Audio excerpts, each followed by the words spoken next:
नमस्कार, मैं रूपा रजक सदनामा की ओर से आ गई हूँ लेकर दिनांक 22 मई 2024 का संपादकीय लेकर, जिसका शीर्षक है पीओके की नहीं पीके की भविष्यवाणी, जिसे लिखा है हमारी सह संपादक राकेश अचल जी ने।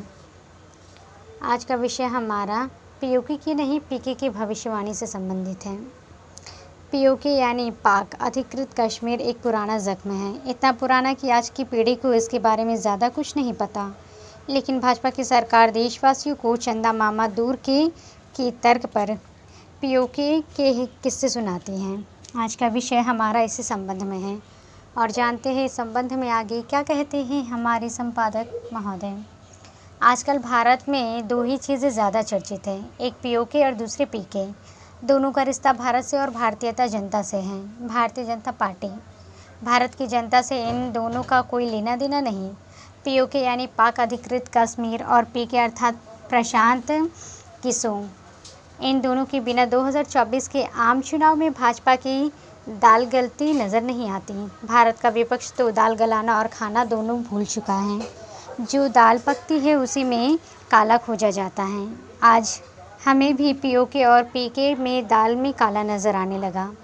पीओके यानी पाक अधिकृत कश्मीर एक पुराना ज़ख्म है, इतना पुराना कि आज की पीढ़ी को इसके बारे में ज़्यादा कुछ नहीं पता। लेकिन भाजपा की सरकार देशवासियों को चंदा मामा दूर की तर्क पर पीओके के किस्से सुनाती हैं, ख्वाब दिखाती हैं। इस बार चूँकि 5वां चरण बीतने के बावजूद कोई पुलवामा जैसा हादसा नहीं हुआ, इसलिए सारा जोर पीओके के ऊपर है। सरकार ने जितनी आसानी से जम्मू कश्मीर की धारा 370 हटा दी, उतनी ही आसानी से वो पीओके भारत में दोबारा शामिल करने की बात कर रहे हैं।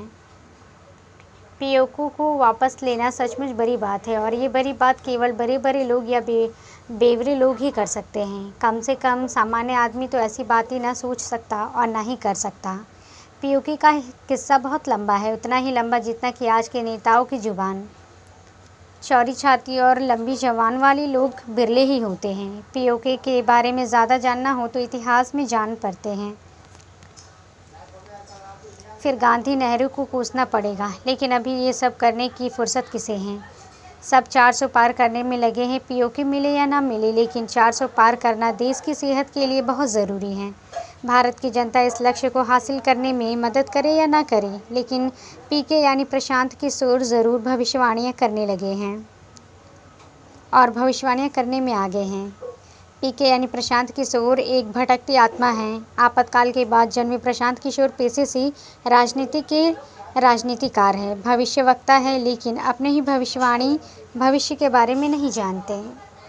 1977 में बिहार की धरती पर जन्मे प्रशांत किशोर की रणनीति के फलस्वरूप माननीय नरेंद्र दामोदर दास मोदी देश के प्रधानमंत्री बन पाए, ऐसी धारणा है।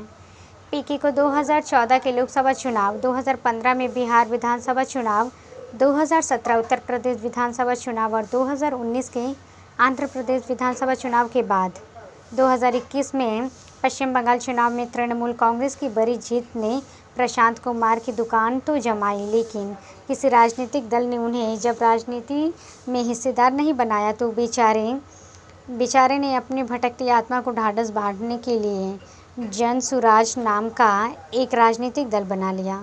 हमेशा अशांत रहने वाले प्रशांत किशोर ने कहा है कि मुझे लगता है कि मोदी सरकार की तीसरी पारी की धमाकेदार शुरुआत करेंगी।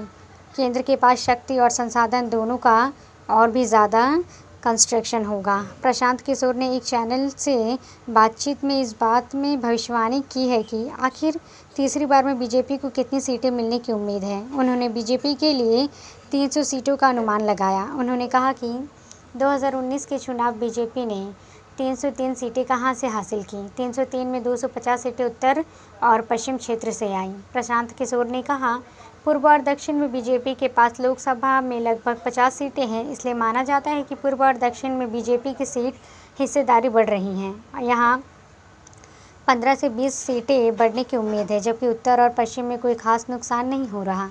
पीओके भारत को दोबारा मिले या ना मिले, लेकिन प्रशांत भूषण को इस बार कम से कम पद्म भूषण पुरस्कार तो मिलना ही चाहिए। उनके पास तीसरा नेत्र है जो सबसे अलग देखता है और जनता को देखने की कोशिश करता है।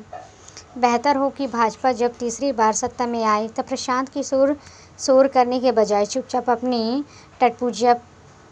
पार्टी को भाजपा में या उनके अपने गठबंधन में शामिल कर लें। हकीकत ये है कि इस देश को न पीओके की ज़रूरत है न पीके की। इस देश को ज़रूरत है तो सांप्रदायिकता, महंगाई, बेरोजगारी और अहंकार से मुक्ति की।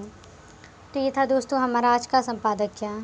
कल फिर लौटेंगे एक नए विषय, एक नए संपादकीय के साथ। तब तक के लिए नमस्कार। सुनकर देखो, सुनकर देखो, सुनकर देखो जी। ममता, राहुल, मोदी बोले, लिखे जितेंद्र जी।